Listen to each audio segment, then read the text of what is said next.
Nothing happens for a reason. It's absolute fucking chaos.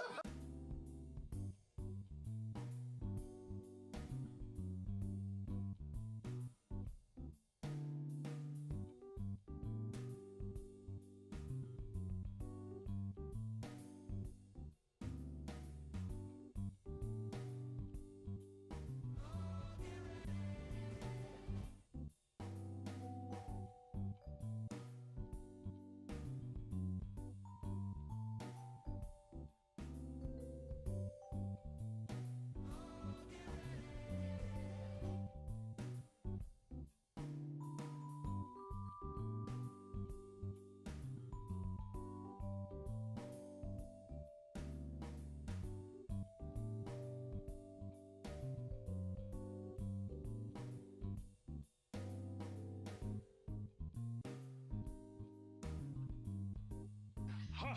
I see I have been invited to Rumpus. Very well, Your Majesty. And I'm going to punch a tree.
To be really honest, I don't know what's going on.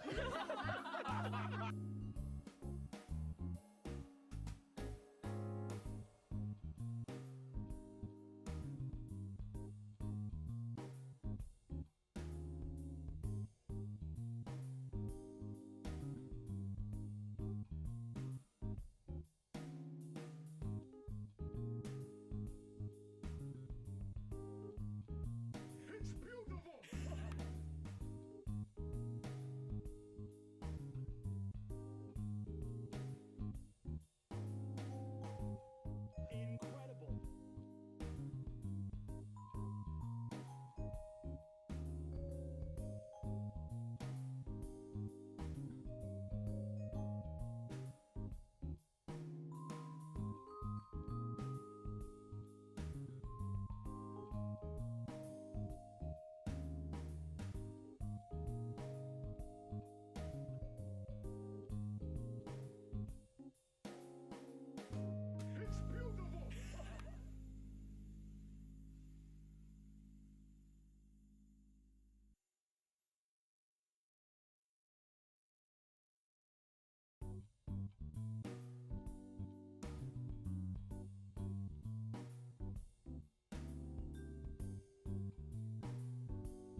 It's beautiful!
Incredible!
It's beautiful!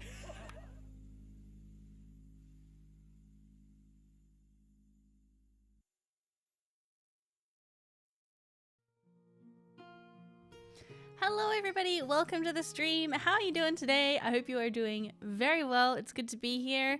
Sorry that again it's a shorter stream. I still have a really bad cough and I'm not feeling 100%, but I'm here and I'm ready to chat about specifically Fern. Lots of feelings about what we learned about Fern last week. So I'm going to say hi to everybody across Twitch and YouTube. Thank you so much for the hype train on Twitch, by the way. Yeah, if you haven't noticed, there is like a bonus thing happening on Twitch right now where if you cheer bits, Twitch also puts in extra bits. I think there are discounts on subs, all kinds of stuff happening. So thank you so much, everybody. Let's jump over to YouTube and say hello to you. Kirby, hello. Ryan, welcome. Frank, Steve, Chris, Charmander, Federic, hello. Lydia, Faisal, Tequila, welcome. Dilo, hello. And hello to anybody lurking as well. The feed is very crazy on Twitch because of the hype train. So I'm just going to read. I don't think I can scroll all the way to the top of the chat, so I'm going to scroll back as far as I can. Oh, it's too far. It's too far. Kato, welcome. Tari, Chaos Knight, hello. Neon Muse, Abalabix, Ben, Dripper.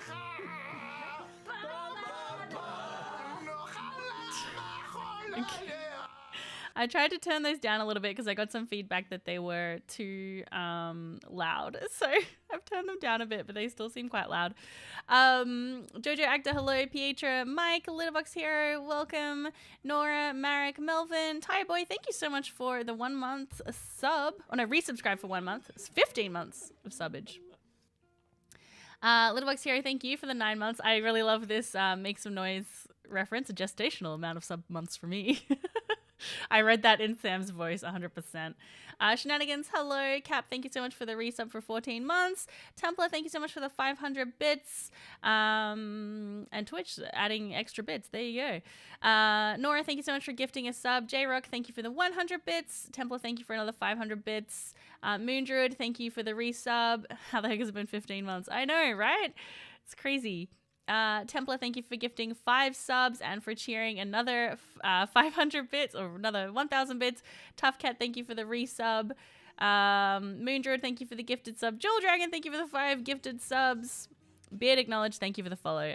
El Mudrock, thank you for the resub. Okay, I think I'm up to date. Mostly. How are those alert volumes? Are they too loud? There's just a lot happening right now. Sky Oxford, thank you so much for gifting a sub as well. Thank you so much, everybody, for the support. Oh, gosh. Yes, I've been still... Sorry, bumping my table. I've been still so unwell. It's almost been 3 weeks now. This is always what happens. Like, my son brings home just, like, a generic cold from school, and then I get sick for, like, a month. It's just... yeah, it's so frustrating every time. I think my... body is just very susceptible to getting ill, and it's great because I mask and stuff, but then my kid brings it home from school, and that's kind of impossible to, you know, keep away from me, those germs. But that's okay. I'm here, and I'm hoping things are gonna be better. Little one is fine. Yeah, I mean, he got over it super quick. It's just me that gets it for like a month. Oh, Trivia, thank you so much for your donation on Ko-fi. Thank you so much. I just realized I haven't taken that goal off that we had going. Thank you so much. The event seems fine to me. Okay, good, thank you. Gotta love little petri dishes. I know. Sincere Productions, first time watching your stream. Oh, excellent. I'm so glad you're here. And hey, K-Dice, welcome. Welcome. Patty, almost 2 years. Oh my goodness. That's crazy. How you doing? Thank you for the sub. My mom got real sick too after she was with my nieces and nephews for a week. Yeah, I just get it all the time. It's very frustrating. And I have no sick leave. I haven't had any sick leave since before the pandemic. And I know I'm speaking as an Australian. We do get some sick leave, and I know many places don't get sick leave at all. But it's so frustrating that, yeah, like normally I would have it available, but I haven't had any sick leave for 3 years because just haven't been able to build it back up again. Because my kid gets sick, I have to take time off work to look after him. Then I get sick, I have to take time off work. So yeah, so I've had to work, which I know is really terrible, but it was kind of made apparent to me that I have to go into work. So I've been working, and it's the busiest time of year at my day job. But then I get 2 weeks off. So anyway, look, I'm so sorry. I'm being really negative. It's just, you know, that's the vibes. Oh gosh. Almost finished. Hello. Hope that the imposter challenge works out better than NADPOD's witch trial. I saw someone bring that up before. That is one of my favorite episodes of NADPOD. It is so good. It's so good. So I guess this is a little bit of a spoiler for NADPOD if you haven't listened to it. It's bloody incredible. You absolutely have to listen to it if you haven't. But yeah, there's this moment where, very similar to, I guess, what's going to be happening in today's episode, Murph is like, okay, one of you is going to be an imposter. You have to work out who it is. And then he hands dice to them, and he's like, okay, I can't remember what color it is or whatever. But he's like, if you've got the orange dice, you're the imposter. But he actually flubbed it so that nobody got the orange dice, but then they were all suspecting each other. And the reason he did that was because he was like, well, and like he played the imposter as like the NPC, because he's like, I knew that none of you would be able to do it properly. So I did it myself. Anyway, it worked out really, really good. It was really, really funny. And I thought it was a great play. Oh, gosh. Just got over the foul plague yourself generation. Oh, I'm so sorry to hear that. I'm glad you're over it, though. How many imposters are you hoping for? Oh, man. I don't know. Yeah. Gosh, I don't know. Honestly, I literally just finished the episode this morning, actually, before going live. So I'm curious to see. Matt said 2, but what if it isn't? What if it isn't 2? What if he's lying and there's none? I don't think Matt would do that, though, to be honest. I think there would definitely be, if he said there's going to be 2, I definitely think there will be 2 for sure. But yeah, maybe there's more. Who knows? Maybe that would be part of the game, right? Of being like, well, you said 2, but hey, maybe it's all of you. Maybe it's none of you. Ooh, you know? Turns out there's 3, right? Matt lies? There's no doubles? Yeah, that's what I'm wondering. You can tell a doppelganger if they pitch up while running towards you. It's the Doppler effect. Well done. Well done. Oh, that was my theory. It means that it's a true show of trust rather than two characters missing out on a trust exercise. Well, that's what I was curious about too, because if the whole exercise is about trust and then you're deliberately making two of the party members distrustful, as in like you can't trust them because they're doppelgangers. Who knows? Maybe that's not gonna be it. Truly all but one, that'd be chaotic. Yeah. Hello, Dr. Flying Unicorn. Welcome in. Rule 1, the GM lies. The GM doesn't lie. The GM is just setting the stage, you know? Me getting off track? What are you talking about? Never. Didn't we see the two doppelgangers already? I don't know. I'm sorry. Because I'm sick, my brain has been absolute fudge. So I did watch the last part of the episode this morning, but I'll tell you the truth. I could not really focus on it very well. I've got like no focus at the moment. So this stream probably will be very chaotic and like all over the place. What are the earrings today? Oh, they're just little D20s that my friend 3D prints them. It's absolute fucking chaos. Exactly. Hi, David. Welcome in. I hope Liam is playing an imposter because Orym is too trustworthy. Yeah, this is true. Oh, gosh. It's never a lie. It's a slide of truth. Yeah. Oh, sorry. I got something in my eye. Yeah, so, well, anyway, I feel like I'm all out of sorts because I'm only streaming for a short time and I don't know, I'm just feeling a bit all over the place. So we're not doing a dice roll today because, yeah, we've only got limited time for streaming, and once again, I have not set up my second camera. My desk is an absolute chaos right now. I'm doing my first... This is really bad timing. Doing my first burlesque performance in 5 years. For those who don't know, I used to be a professional burlesque performer. Yee. Anyway, and a friend convinced me to make a comeback. So I'm doing a performance at a community event. It's like a community awards night on Monday night. And I was so excited, and I got a costume made, and I've been rhinestoning it. I got all my little rhinestones going. Anyway, but because I've been so sick, I haven't been able to rehearse at all, and now I'm like terrified because got this big show that I've like hyped up of like, I'm making a comeback, woohoo, yeah, and then I'm like, I can't walk for more than like 10 meters without getting out of breath, so I don't know how I'm gonna do that. So anyway, so yes, it's very bad timing, but anyway, the point that I was saying is that my desk is an absolute nightmare. There's like tulle everywhere from my costume. There's rhinestones and glue and fringy bits and little... I won't show you this little sparkly thing. That feels against things. Oh, you do burlesque as well, Rosie? Lovely. Yeah, it is really fun. I really loved my time in the burlesque industry. I had a few bad experiences, which is kind of why I got out of it, but I'm feeling ready to kind of get back into it. Yeah. Anyway, so that's why there's no dice roll. What a long segue. Yes, there's my kitty. She's out of focus, but she's there. That's the only bad thing about using my nice camera for streams is that it blurs out the background and then we can't see the cutie kitty in there. But she's there. You should see my desk. My desk is always an absolute disaster. I can't ever seem to keep it tidy.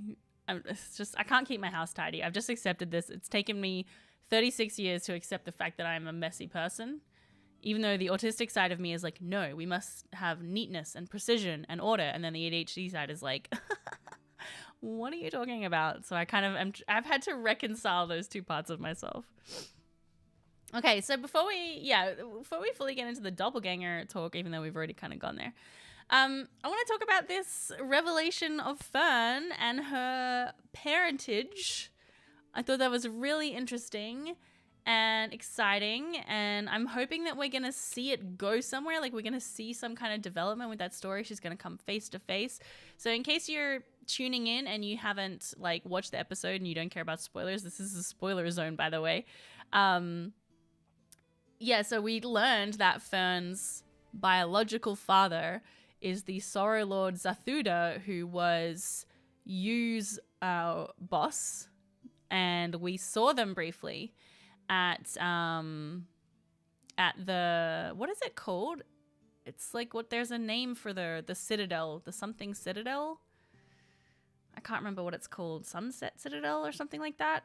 We saw them briefly riding the big Fey dragon business. So yeah, that was a really cool reveal, and I thought it was really, really fun.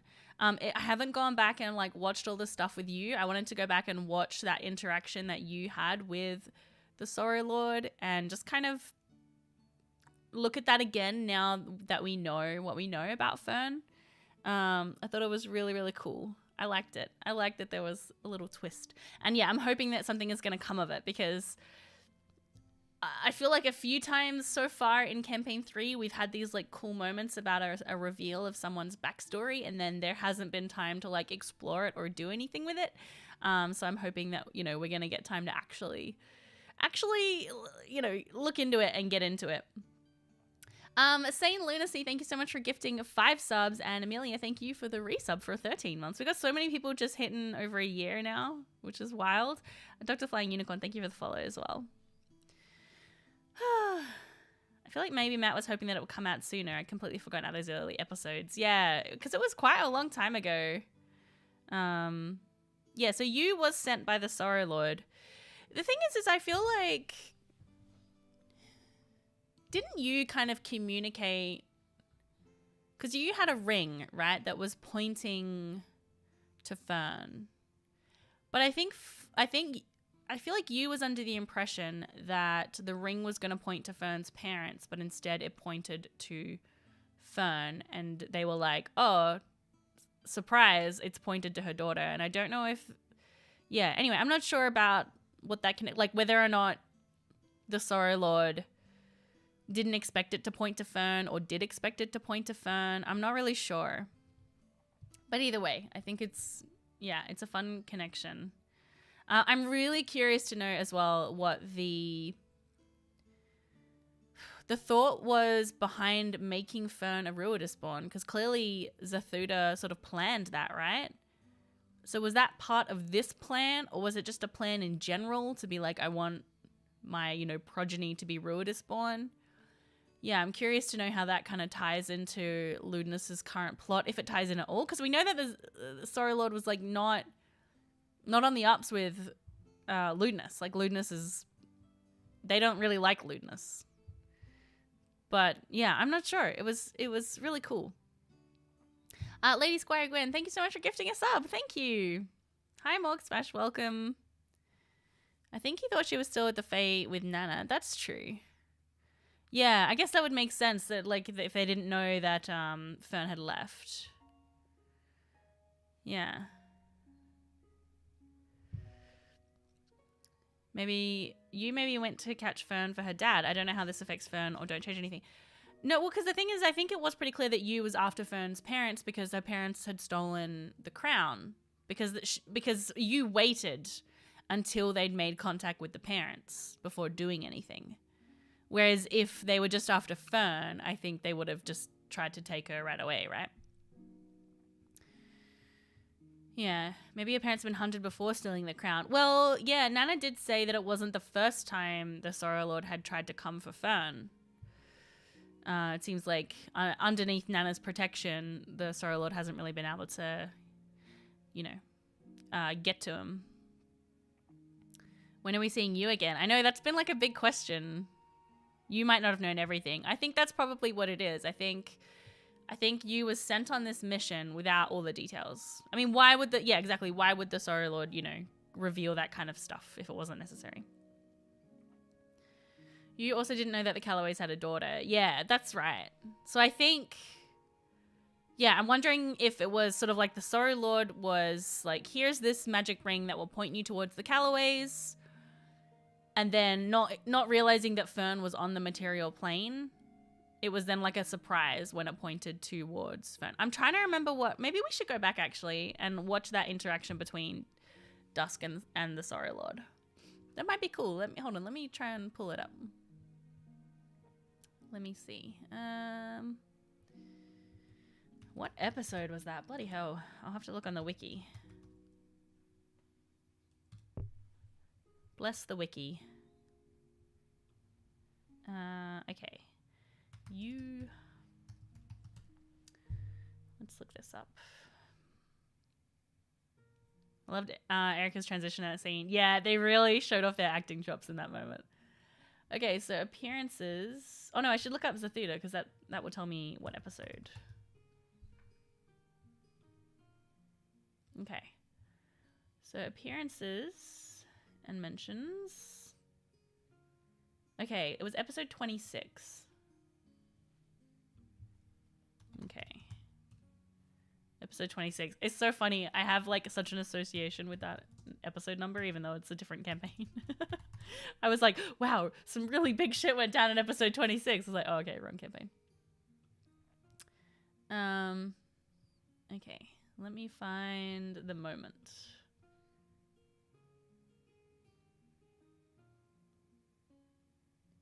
Is it this one?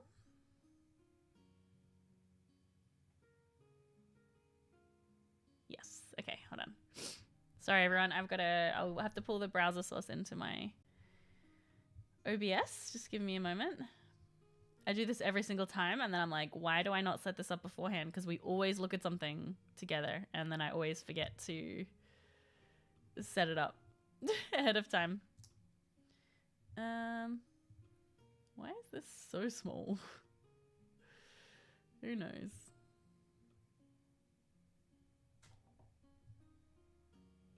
There we go. Sort of.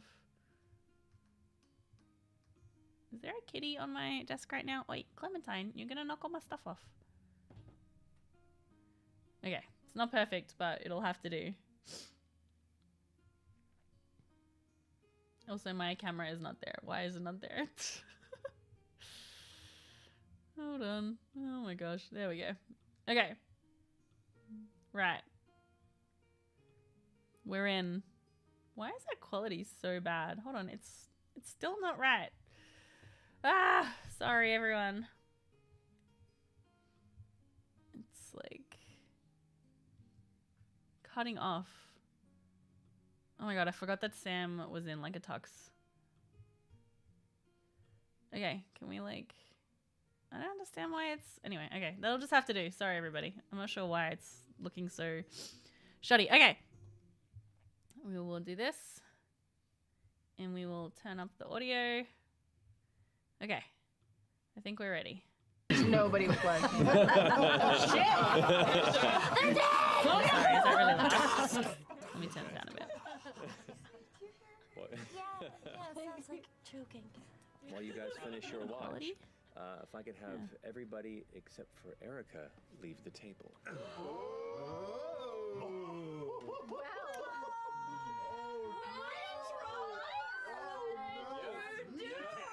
Is this the first one of these? This campaign? Yeah, I think it is. Wait, did you guys do this before? Erica's like, oh no! Oh no! Please be careful. Please be careful. Hope you're still here when we get back. Go out into the hall. Go out in the hall. Oh shit! How dare! Goodbye, friends. Okay,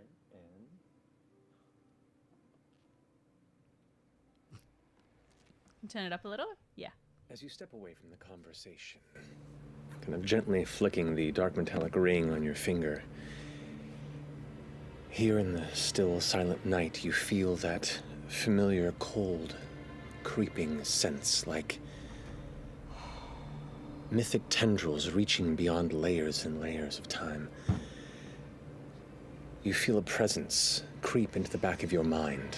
A voice exhales. And you immediately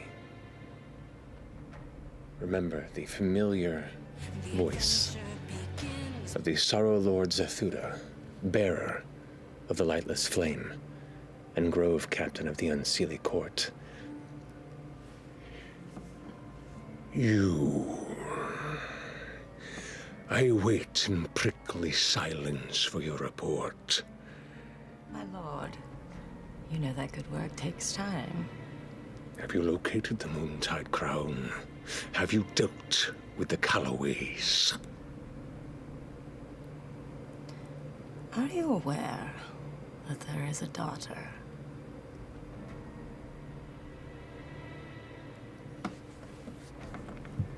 Go on. She's been living here in the mortal realm for who knows how long.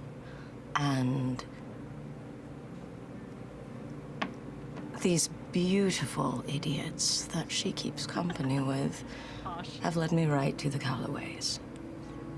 So I could succeed where all of my rivals could not.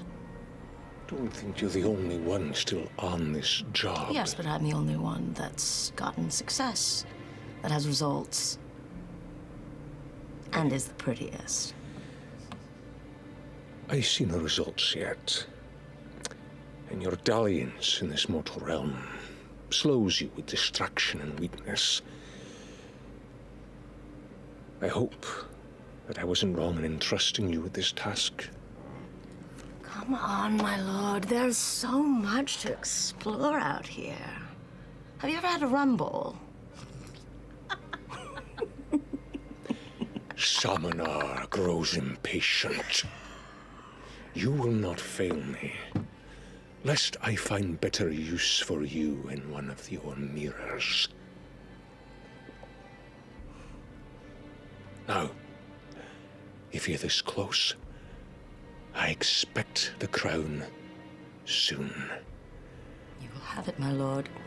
I will end the Callaway line. Very good. You feel the tethers release. That cold sense in the back of your throat gives way. Interesting. Very interesting. Yeah, so he doesn't say anything about... Sorry, let me turn that music down a little.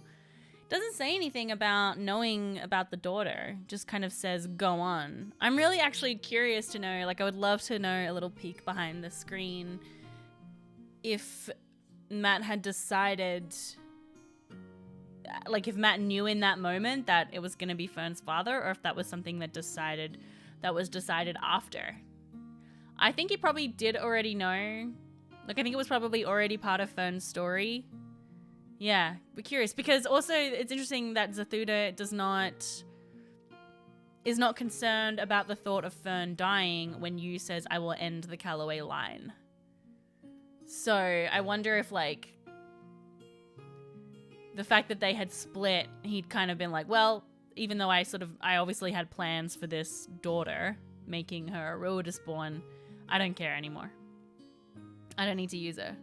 But yeah, so that's really curious. I wonder if he doesn't care, like, about Fern dying or not. Yeah, Abel Alexandra, exactly. Fern is not a Callaway. Well, she is. I mean, sure, but the thing is Yu doesn't know that, so it's not like when Yu says, I will end the Callaway line, Yu doesn't know that Fern is not technically a Callaway. Do you know what I mean? So, yeah. Interesting. Very interesting. I wonder as well, like, if this ties in at all with... Like, if Abria had this knowledge about Fern back in EXU, because maybe this is how Dark Fern's stuff is tied in with it, right? Because Sorry Lord Zathuda is all kind of dark and gloomy and whatnot. Maybe that is where sort of Dark Fern comes from. So that's pretty cool. Is Callaway not her mother's last name? I think it is, isn't it? I thought they were both Callaways. Stalgar, thank you for the follow, as well as The Realm and Nostaril, thank you for the follows. And Lady Square Gwen, I can't remember if I said thank you for the gift sub, but if not, thank you. Maybe Abria came up with it, yeah. But Dark Fern was specifically for the crown, but yeah, but I'm wondering if there's some sort of... But Dark Fern was linked to a reality in which she took the crown. But yeah, I mean, absolutely, but I'm just wondering if there's some kind of connection there as well. You know, if it sort of plays, if it all plays into the same cycle. What's her mother's name? Yeah. Maybe he doesn't want you to know that she's his daughter and he would intervene if she tried to kill Fern. Yeah, maybe. I'm not sure how he would intervene from the Fey realm, but I mean, we don't know, I guess, what kind of powers his are. Like, you know, he's probably pretty powerful.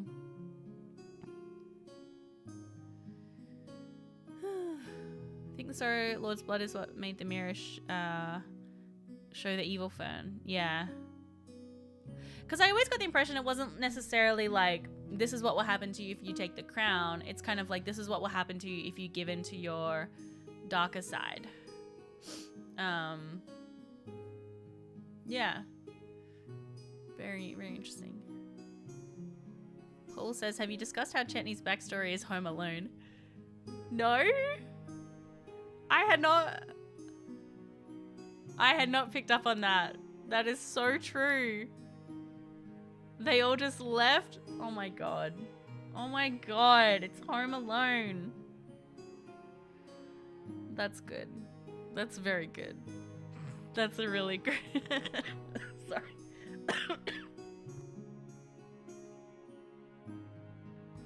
You made me cough with that. That was so funny. They all left for the holidays. That's great. That's great. It was so sad. It is so messed up, the Home Alone story. Home Alone. Oh my gosh. That's very good. I actually ran a Christmas one-shot one year. Sorry, bumping my mic. Christmas one-shot one year where I had them all play, you know, different kind of Christmas-themed characters, and it was sort of like a Home Alone situation where they had to get through all these traps and stuff that had been set. Oh, that's very good. That's very good. Kevin Pocopi. Yeah, that's his real name, is Kevin.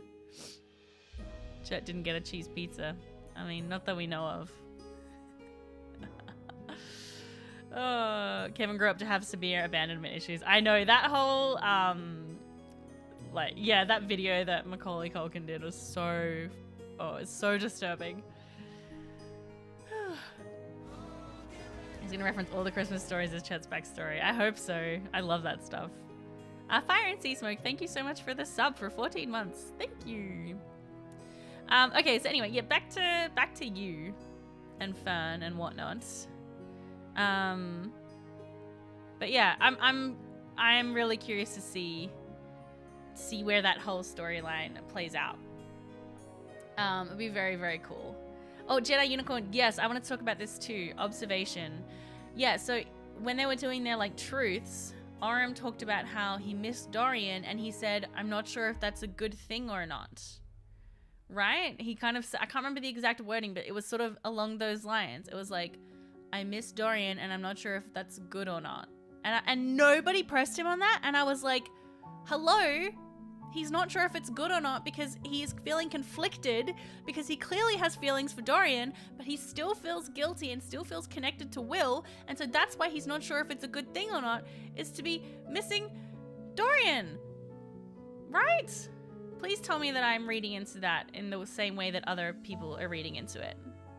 Right? He said, sometimes I think that's okay and sometimes it doesn't. Yes, exactly. Yeah. So he was sort of, he was saying, like, I think it's okay to miss him, and I don't, and sometimes it isn't. Like, come on! It's so obvious! I want Dorian to come back so bad. I'm really so sad that Dorian didn't stay with the girl. I know I've talked about it a million fucking times, but... Oh, man. Yeah, they didn't have time to talk about their truths. I know, I felt like that too, Tari. It was like, it was supposed to be sort of this big moment, but then they didn't really get to talk about them all that much. I mean, hopefully it will come up, but I think that just flew over the other people's heads. I don't know, the players. I'm not sure if they read into that at all, because literally no one talked about it. They just immediately moved on to something else. So hopefully someone brings it up, or at least they've seen the fandoms talking about it and they'll bring it up. He literally saw Will again like 3 weeks ago. I know, it wasn't that long ago. Exactly, when they he saw Will in the afterlife. Yeah, for sure. One of the main reasons I wish Dorian had stayed is because I've been reflecting a lot on campaign 3 and the things that I'm enjoying about it and the things that I'm not enjoying about it. And I think one of the things that I kind of am missing about it is the characters that have like some happy characters. I feel like we have Chetney and sometimes FCG. But I don't know, it was like campaign 2, we had a lot of sad boys and a lot of sad backstories, but like Jester was such a huge balance for that. Jester was just such a force of positivity in the party, and I feel like we don't necessarily have that so much with campaign 3. And I think if Dorian had stayed, maybe Dorian could have been a little bit more of that force of positivity, because Dorian is such a go get him kind of character, and like he certainly has a lot of tragedy and sadness in his Nothing story. happens for a reason. It's absolute fucking chaos. But I think he really could have added like a little bit of lightness to the group. Yeah, Fern, oh, for sure. Yeah, I should say Fern as well. Fern is definitely a force of positivity too. But although not at the moment, she's having a bit of a hard time. It would be very good. I miss Dorian. I miss him. An 8-person permanent party would probably be too much for a whole campaign. Yeah. I feel like CA2 had much more dynamic characters. I think I think the characters we have here are great, but it definitely feels like there's a lot of a darker tone to this campaign, which they've talked about explicitly wanting to have a darker tone, higher stakes, things like that, which is good and great, and I'm glad that that's, that they're enjoying that. But I think I preferred to have a little more lightness. It's funny, I sometimes think about the tones of the campaign in my mind in terms of like colors. And I don't know, like campaign 1 feels kind of like gray to me. Like it's not really dark. It has some moments of darkness, it has some moments of lightness. Campaign 2 for me feels very like green and blue. I don't know why, maybe just because of like the Jester stuff with the Traveler, and like also there was a lot of like ocean stuff, and just this kind of, I don't know, it feels very green or blue to me. And then campaign 3 feels like black and like dark red. Is that a really weird way to think about it? But like it feels very much, that's how I kind of feel in my mind about them. I don't know if that's a weird way to think about something. I'm afraid that Fern and Ashton may never get the chance to fall in love. I don't think so. I don't think Fern is ever going to go there again with Ashton unless there's a big turnaround. Still wish there was a little more levity. Yes. I want Prism back. She was great comedy relief. Yes, absolutely. Getting some color theory in here. Yeah. Keith and Grog, Pike balance out the extreme angst of Vax and Percy. Yeah, for sure. It's very interesting. Yeah, Caduceus was a positive influence. Yeah, Caduceus was such a great influence on the party. He was so grounding for the group. He was always bringing it back to what was important. And I feel like we don't, necessarily have as much for that this time around. Twin Masks, thank you for 16 months of subbage. Oh my goodness. Love that color association for campaigns. Yeah. How does it taste though? I don't know. Yeah, but I've talked about it before, about how the pacing has always felt like it's really going.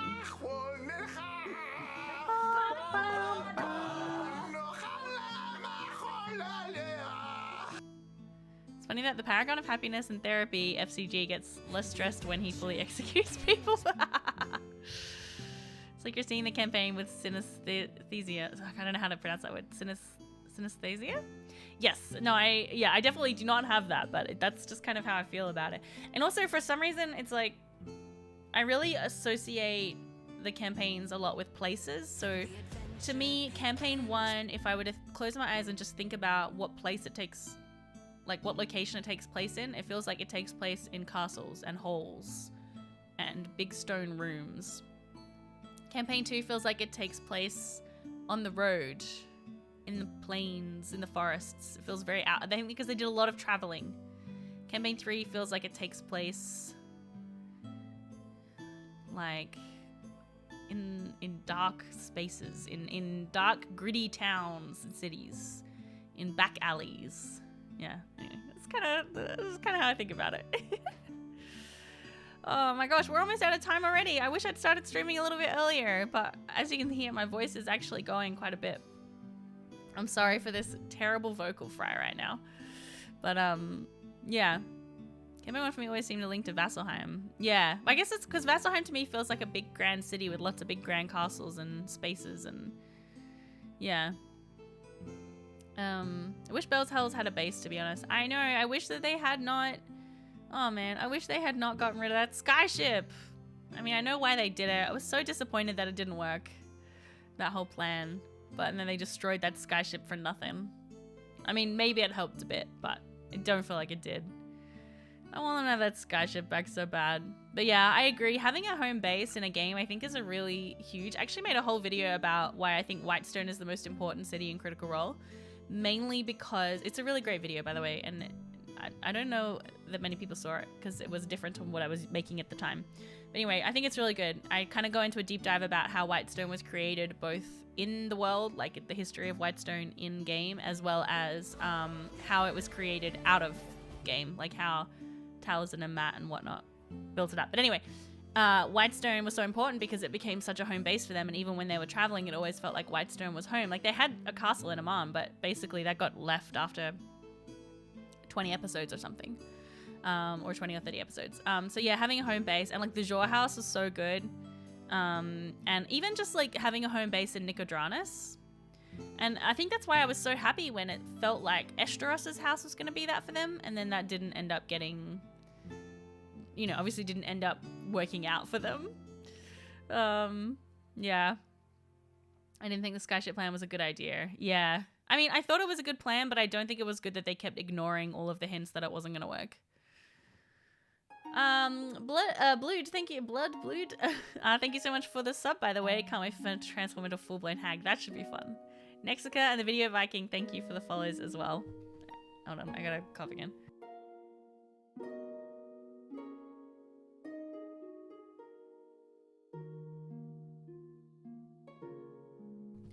Right. I don't like that they abandoned their treehouse. It was so cool. Yeah. Miss Lord Estros. Me too. Me too. This campaign feels destined to be shorter than the others. Yeah, somebody up there mentioned how far through do you think we are? I'm not sure. We've actually had, it's interesting, somebody, I think it might have been Saren, maybe, please correct me if I'm wrong, in the Discord, did a post about how we've actually had more hours. Like campaign 3 has been the longest campaign so far. If you look at the run times of every episode up to episode 78 or whatever it was up to at the time, that it's actually, if you add up all of those episodes together, campaign 3 is the longest. That it has had an average longer runtime than the other two campaigns per episode, which I think is really interesting. I think maybe that's a result of pre-recording. They can go a little longer for recording sessions sometimes, rather than going late. But yeah, it does feel so much shorter, doesn't it, Tari? I feel the same way. It's also feeling long because we're missing an episode every month or more sometimes. But it does, yeah, it does feel shorter to me. And I wonder if that's just because we've had one big overarching arc. Yeah, Jose, you totally read my mind. Yeah, I think we said that at the same time. Feels like we've had one overarching arc rather than lots of individual arcs. Yeah, we're only like 90-ish days in the game. I know, right? Yeah. It's really a fascinating look at how different styles can really change the way the game is perceived and played. You know, when you have smaller arcs versus one big overarching arc, I think it does really, yeah, it does really make a bit of a difference. How do I feel about the one big arc? I've talked before about how I haven't really loved that we had it introduced so early, simply because it added a time pressure that I don't really love for games like this, because the time pressure means that we don't always get to explore side things like we would have maybe in Campaign 2.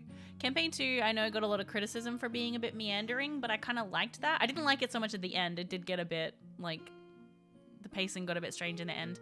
But I liked that we had time to kind of do various different things, go on a little pirate side quest, I don't know, all kinds of stuff.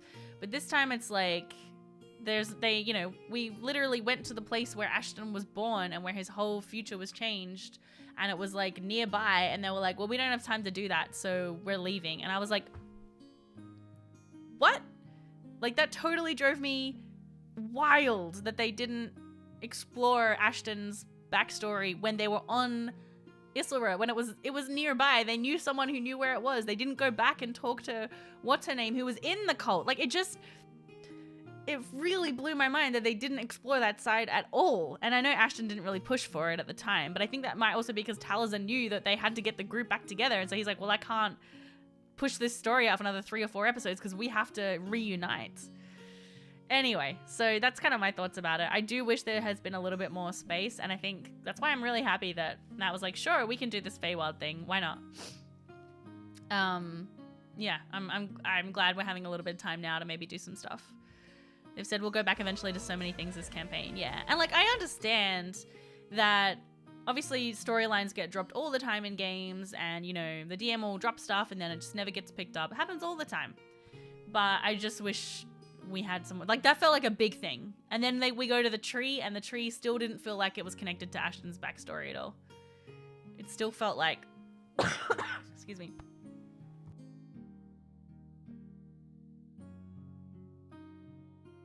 It still felt like it was like, well, yeah, we got the shard, but it's not for you, and, you know, maybe it'll awaken something in you. Anyway, I'm glad they're taking some time now to do this Feywild stuff. Time pressure is not a thing that I'm a huge fan of. It's the reason I quit Tomb of Annihilation. I got so burnt out on there being this huge time pressure in it, and I got rid of it as much as possible. Hurtful, but yeah, I don't like the idea of having time pressure. I think it's good to have every so often, right? You don't want to always just have this open-ended situation. You want to like light a fire under the players sometimes, but not the players. Don't light fires under your players. Light fires under the player characters sometimes. But, you know, there needs to be some room to kind of, I don't know, let them breathe and explore a little bit. But unless you know, they might have said going in, we want this to be a faster paced campaign. We want to stick to the one story. We don't want to meander too much. And if that's what they've agreed to, then that's great. That's totally fine. You know, some games are like that and some games aren't. So yes, Evil GM is speaking through, yeah. No, I said don't light your players on fire. Ha! I see I have been invited to Rumpus. Very well, Your Majesty. And I'm going to punch a tree. Total player kill. No. I'm so angry. I know. Hold it.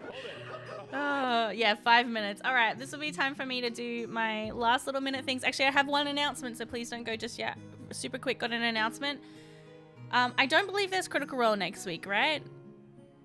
I don't know if that's true, but if that's the case, this will actually be my last pre-party stream, because my work hours for my day job are changing next year, and I'll actually be working at this time at my day job, which is sad and disappointing that I'm going to miss out on this particular stream, but it also means that I get to spend Saturday with my son, which to me is really important and huge.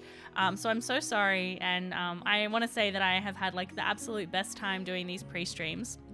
However, I'm not going to stop doing these discussions. I'm going to move it to Wednesdays, my time, which is Tuesday afternoon for you. So it'll be after the episode has dropped on YouTube, so everyone will have had time to watch it. We're gonna do this exact format just on Tuesday afternoons at around 5 p.m. Pacific, and we're still gonna chat about the episodes and stuff, so it's still happening. So please, like, never come back. I hope you all come back, because I really love these discussions every time. But yeah, so we're still gonna be continuing the streams. It's just on a different day. What, IGM Workshop, what if you got like 1 million subs and you could stop working? If I got like 1 million subs, then yeah, I probably could stop working my day job. But I guess I'll wait for that day to come. Yeah, but so yeah, I really want to stress that like I'm not going away, so please don't like not come back. Thank you so much for the 5 subs. But yes, it's gonna be really good, and hopefully actually it'll be nice because we might be a little less strapped for time sometimes and hang out. I can, you know, stream for a little bit longer to chat and whatnot. I also will hopefully be back to streaming regularly from early January. Like I said, I've just been really sick and my schedule has just had to go out the window totally. That's the next goal. Yeah, next goal, guys, 1 million subs. Only 9,999,995 to go yet. But yeah, I've worked Saturdays for like 10 years, so having the weekend off is like so huge and I'm so excited about it. But yes, so in the other announcement, if it was not an announcement, but for those of you who are new here, welcome. Sorry that this will be the last time you see me in this time spot. But we do have a watch party in the Discord if you want to jump in there every week to hang out and chat with other critters while the show is live. I'm also thinking about doing a little Fantasy High watch party because I'm so excited for the new season of Fantasy High that's coming out next year. Thank you so much for gifting another sub, NVH. Thank you.